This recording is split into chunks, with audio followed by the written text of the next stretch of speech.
महाराष्ट्राच्या राजकारणातलं power house मानले जाणारे अजित पवार एका विमान अपघातात जातात.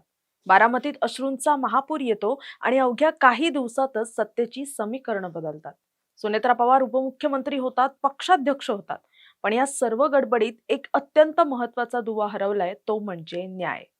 नमस्कार, मी इंदिरा आणि तुम्ही पाहताय टॉप न्यूज मराठी. अजितदादांसारख्या दिग्गज नेत्याचा अपघाती मृत्यू होतो आणि महिना उलटूनही साधी FIR दाखल होत नाही.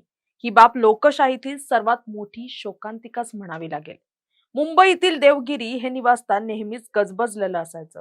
काल रात्री राष्ट्रवादीच्या 20 पेक्षा जास्त आमदारांनी सुनेत्रा पवार यांची भेट घेतली. या भेटीत नेमकं काय घडलं, तर अपघातानंतर घटनास्थळी मिळालेल्या अजितदादांच्या वैयक्तिक वस्तू आमदारांना दाखवण्यात आल्या. त्यानंतर विमान अपघाताचा तांत्रिक अहवाल समोर आला, पण त्यात अनेक ब्लँक स्पॉट्स आहेत. हा अपघात होता की तांत्रिक बिघाड भासवला गेला, यावर आमदारांनी शंका उपस्थित केली आहे. सर्वात मोठा प्रश्न तर हा आहे की अजित पवारांचा स्वतःचा पक्ष आज सत्तेत आहे. सुनेत्रा पवार उपमुख्यमंत्री आहेत, देवेंद्र फडणवीस मुख्यमंत्री आहेत, मग तरीही CBI चौकशीला उशीर का?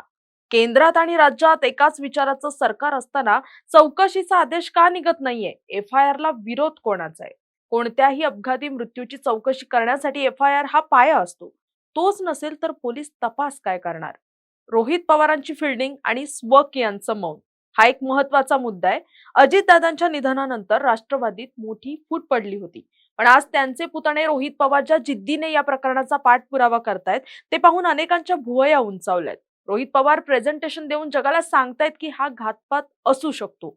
त्यांनी अमित शहा, उद्धव ठाकरे आणि राज ठाकरेंची भेट घेतली. रोहित पवार जे विरोधी पक्षात आहेत, ते रस्त्यावर उतरून लढतायत, तर अजितदादांच्याच पक्षातील वरिष्ठ नेते अमोल मिटकरी सोडल्यास या विषयावर मूग गिळून गप्प का आहेत? हीच अवस्था आमदारांना देवगिरीवर घेऊन गेली. अजित पवार हे केवळ एक नेते नव्हते, तर ते प्रशासनावर पकड असलेले लोकनेते होते. त्यांच्या जाण्याने निर्माण झालेली पोकळी भरून निघणं अशक्य आहे. पण त्यांच्या मृत्यूभोवती असलेल्या संशयाचं धुकं अधिक गडद होत चाललंय.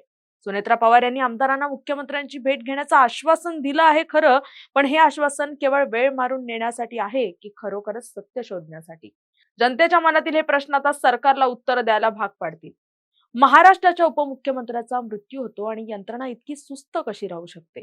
दुसरं म्हणजे रोहित पवारांना जे पुरावे दिसतायत ते तपास यंत्रणांना का दिसत नाहीयेत? 3, सत्तेच्या खुर्चीसाठी अजितदादांच्या मृत्यूचं सत्य दाबून टाकण्याचा प्रयत्न तर होत नाहीये ना? सत्य कितीही खोलवर दाबलं तरी ते एक दिवस बाहेर येतच.